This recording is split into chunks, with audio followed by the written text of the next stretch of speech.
So I was a little scared before, not knowing that I could do the things that I was regularly doing. I was a very active person. I hate asking for help. And having to ask somebody to help me, that was hard on me. It was very hard on me. Rehab for my knee replacement surgery was done at Faith Regional, and it was wonderful. I mean, we started like 2 days after I came home from the hospital. We were doing range of motion.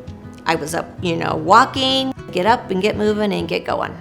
And we did it. I would probably say about 12 weeks after surgery, I felt like I was back to probably 100%. I was amazed. I truly was amazed at how fast I recovered from it. I feel wonderful. I feel like I can do anything I want to do. I can chase my grandkids, went camping last weekend, I cooked for 30 people. I'm back. I would recommend Faith Regional Physical Therapy. They were amazing to work with. When I needed physical therapy, I had faith.